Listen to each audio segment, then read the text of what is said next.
ஒரே ஒரு இலக்கை வைத்துக் கொண்டிருக்கிறோம். இந்த தௌஹீத் சகோதரன், இந்த தௌஹீத் ஜமாத் உங்களிடத்திலே ஒரே ஒரு கோரிக்கை வைக்கிறது. உங்களை பிரித்து போடுவதற்காக, கூறு போடுவதற்காக நாங்கள் வரல. இன்றைக்கு இந்த சமுதாயத்திலே 30 ஆண்டுகளுக்கு முன்னால் சாஃபி என்றும், ஹனஃபி என்றும், மாலிகி என்றும், ஹம்பலி என்றும், தப்லீக் என்றும், தரிகா என்றும், மேலக்கட்சி என்றும், கீழக்கட்சி என்றும், வடக்கு தெரு என்றும், தெற்கு தெரு என்றும் பிரிந்து கொண்டிருந்த கூட்டத்தை ஏகத்துவம் என்கிற ஒரே பயணத்திலே இணைத்து இன்றைக்கு சகல பாதுகாப்போடு, மிகப்பெரிய தைரியத்தோடு, சுயமரியாதையோடு சத்திய பிரச்சாரத்தில் பயணித்துக் கொண்டிருக்கிறோமே, அப்படிப்பட்ட ஒரு நற்பணிக்காக உங்களை அழைக்கிறோமே தவிர எங்களுடைய சுயலாபத்திற்காக கூப்பிடுகிறோம். இந்த ஜமாத்தினுடைய மிகப்பெரிய ஒரு தனித்தன்மை இருக்கிறது. உங்கள் அத்தனை பேருக்கும் மிகப்பெரிய அளவிலே நாங்கள் பறைசாற்றிக் கொண்டிருக்கிறோம். இந்த இயக்கத்தை, இந்த ஜமாத்தை 35-40 ஆண்டுகளுக்கு முன்னால் இந்த வளர்ச்சியை கண்டு கொண்டு வருகிற எத்தனையோ முதியவர்களுக்கு தெரியும். ஆரம்ப காலத்தில் இருப்பவர்களே இன்றைக்கு இருக்கிறார்களா? இல்லை. இந்த ஜமாத்தில் எத்தனையோ பேரும் இந்த பயணத்திலே களம் கண்டவர்கள் தான். ஆனால் இந்த ஜமாத் யாரை ஒரு தலைவனாக கையில் எடுத்து பயணம் செய்து கொண்டிருக்கிறது? படைத்த இறைவன் வழிகாட்டி இருக்கிறான். நமக்கு ரசூலுல்லாஹி ஸல்லல்லாஹு அலைஹி வஸல்லம் அழகான ஒரு வழிகாட்டுதலை கொடுத்திருக்கிறார்கள். இந்த சத்திய கொள்கை எங்களுக்கு தலைவனாக இருக்கிறது. இந்த தௌஹீத் எங்களுக்கு தலைவனாக இருக்கிறது.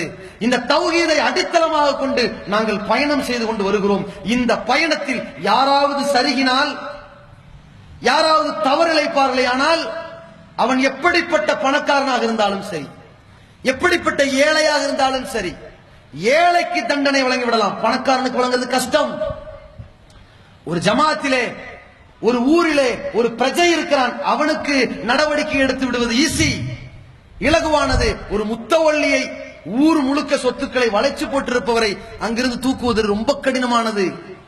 ஆனால் இந்த ஜமாத் பல லட்சம் தொண்டர்களை கொண்டு பயணம் செய்து கொண்டிருக்கிற ஒரு இயக்கம்.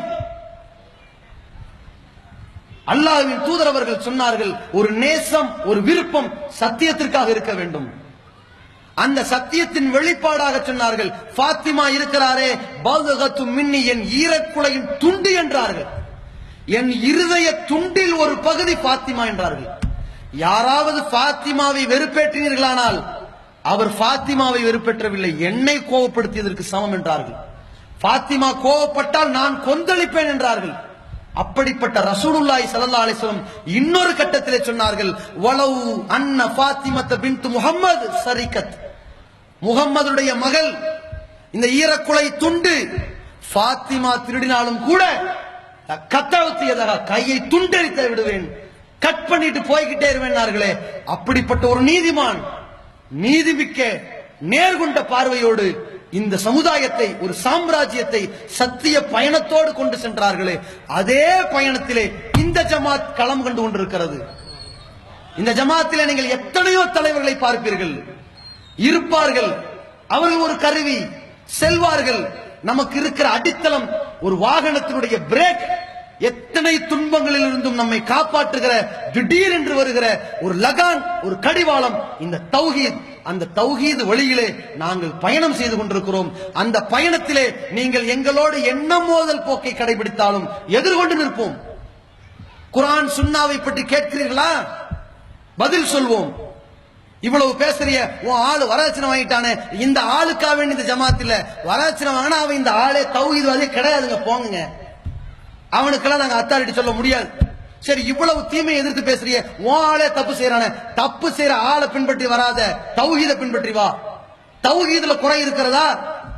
நாங்க சொல்ற குர்ஆன் சுன்னாவுல குறை இருக்குதா? நாங்க வைக்கிற வாதத்துல குறை இருக்குதா? எடுத்து வைக்கிற ஆதாரத்துல குற்றம் இருக்கிறதா? சொல்லிக் கொண்டிருக்கக்கூடிய எங்களுடைய பயணத்தில் நாங்கள் வைக்கிற கொள்கையில் சருகி போனோமா? சருகல, நிக்கிறோம்ல, நீடிக்கிறோம்ல. இந்த கொள்கையை மட்டும் பாரு. 35 ஆண்டுகளுக்கு முன்னால் எதே லா இலாஹ இல்லல்லாஹ் முஹம்மது ரசூலுல்லாஹ் சொன்னார்களோ, 20 ஆண்டுகளுக்கு முன்னாடி எதை சொன்னார்களோ, இன்றைக்கு எதை சொல்கிறார்களோ, அதனால் இந்த கொள்கையிலே ஒரு சமுதாயம் லட்சக்கணக்கிலே இந்த தொண்டர்கள் இணைந்து இருக்கிறார்களே. அப்படிப்பட்ட தூய்மையான கொள்கைக்கு உங்களை அழைக்கிறோம். எந்த தலைவன் பின்னாலும் போயிடாதீங்க, யாரையும் முன்னோடியா எடுத்து போகாதீர்கள், எந்த இமாம்கள் பெரியார்கள் என்ற பெயரால் வழிகட்டு விடாதீர்கள். நாளை மறுமையிலே இந்த கொள்கையை பின்பற்றி வந்தால் சொர்க்கம். யௌம துகல்லபு வுஜூஹும் ஃபின்னாரி, நரகத்திலே சில முகங்கள் வாட்டி வதக்கப்படுகிற கரிக்கப்படுகிற நாளிலே, புரட்டப்படுகிற நாளிலே சொல்வார்கள், யா லைத்தனா அத்தான அல்லாஹ் வ அத்தான ரசூலா, அல்லாஹ்வுக்கும் அவன் தூதருக்கும் கட்டுப்பட்டு கொள்கையை பின்பற்றி இருக்க கூடாதா கேட்பார்கள். இன்னா அத்தானா சாதத்தனா வ குபரானா, நாங்க யாரை பின்பற்றிட்டு போயிட்டோம் தெரியுமா? அட யாரை எங்களுக்கு முன்னோடியா எடுத்துக்கிட்டோம் தெரியுமா? எங்க தலைவர் கரெக்டா இருப்பாரு, தலைவரை பார்த்து போனோமே. எங்க பெரியார்கள் மகான்கள் சரியாத்தான் சொல்லுவாங்கன்னு போனோமே. கண்ணியமிக்க இமாம்கள் கரெக்டா தான் நடப்பாங்கன்னு போனோமே. அலல்லூன சபீலா, அப்படி கண்ணை மூடிக்கிட்டு போனதால் எங்களை வழிகெடுத்துட்டாங்களே என்று கை சேதப்படுகிற, கவலைப்படுகிற, கண்ணீர் வடிக்கிற ஒரு நாளுக்கு நீங்கள் வந்துவிடக் கூடாது என்கிற நல்ல எண்ணத்தின் அடிப்படையிலே உங்களை அழைக்கிறோமே தவிர, இருக்கிற ஊர் பள்ளி வாசலில் எங்களுடைய ஆட்சியை தக்க வைக்க வேண்டும் என்றோ, உங்களுடைய பதவியை பறிக்க வேண்டும் என்றோ, ஊர் திரட்டி கொண்டு தேர்தல் நடத்த, இது எங்களுடைய நோக்கம் அல்ல. நாங்கள் சொல்லுகிற சத்தியம் மதுவுக்கு எதிராக, சூதுக்கு எதிராக, வட்டிக்கு எதிராக, விபச்சாரத்திற்கு எதிராக, கொலைக்கு எதிராக, கொள்ளைக்கு எதிராக, சமூக தீமைக்கு எதிராக, சத்தியத்திற்காக நாங்கள் சொல்லுகிற இந்த பிரச்சார பயணத்தை நீங்கள் எதிர்க்கிறீர்களா? பள்ளிக்கு வர வேண்டாம் என்று மிதிக்கிறீர்களா? வேண்டாம், தனி பள்ளி அமைத்துக் கொள்கிறோம். நாங்க வரது உங்களுக்கு துன்பமா இருக்குதா, துயரமா இருக்குதா, விட்டுருங்க. நாங்கள் ஒரு வீட்டை பார்ப்போம், அந்த வீட்டில் சின்னஞ்சிறு ஓட்ட ஒடிசல் இருந்தால் அடைப்பதற்காக கஷ்டப்படுவோம். வீட்டிலேயே விரிசல் வந்தால் அங்கிருந்து வெளியே ஓடி விடுவோம். வீடே விரிசல் அடைந்து விடிந்து விட போகிறது, யார் இந்த வீட்டுக்குள்ள போயிடாதீங்களான்னு கூப்பிட்டு ஓடி வருவோம். அப்படிப்பட்ட ஒரு ஜமாத்தை நடத்தி கொண்டிருக்கிற நாம், சத்தியத்தில் பயணித்துக் கொண்டிருக்கிற நாம் உங்களை அன்போடு அழைக்கின்றோம், உரிமையோடு அழைக்கின்றோம். வாருங்கள், நீங்களும் நானுமாக. இன்றைக்கு நான் வெளியூர்காரனாக இருக்கலாம், வந்திருக்கிற மாவட்ட நிர்வாகிகள் வெளியூர்காரர்களாக பேராவூரணி என்றோ, பட்டுக்கோட்டை என்றோ, தஞ்சாவூர் என்றோ இருக்கலாம். இந்த செந்தாளை பட்டினத்தில் இருக்கக்கூடிய சில சகோதரர்கள் இந்த கொள்கைவாதிகளாக இருக்கிறார்களே, அந்த சகோதரன் மட்டும் சொர்க்கத்துக்கு போகக்கூடாது, அவனுடைய வாப்பா அம்மாவும் போகணும். அல்லாஹ் நாளை மறுமையிலே கூப்பிடுவான். நீங்களும் உங்கள் மனைவிமார்களும் உங்கள் பிள்ளைகளும் குடும்பத்தோடு திருப்தியான சொர்க்கத்தில் வாருங்கள் என்று அழைப்பானே, அந்த சுவனத்திற்கு கூட்டம் கூட்டமாக செல்ல வேண்டும் என்கிற ஒரே நோக்கத்திற்கு தான் இந்த ஜமாத் உங்களிடத்திலே பிரச்சாரம் செய்கிறதை தவிர, இதற்காக வேண்டி உங்களிடத்திலே கூலி வாங்காத, இதற்காக வளைந்து கொடுக்காத, இதற்காக வேண்டி இறங்கி போகாத, இந்த கொள்கைக்காக வேண்டி எதையும் தாங்குகிற ஒரு கட்டத்திலே நாங்கள் வந்து நிற்கிறோம். உங்களை அன்போடு சுவன பாதையை நோக்கி அழைக்கிறோம். வாருங்கள், எல்லாம் வல்ல அல்லாஹ் ரப்பல் ஆலமீன் நம் அத்தனை பேருக்கும் ஜன்னத்துல் ஃபிர்தௌஸ் என்ற சுவனத்தை தந்தருள்வானாக.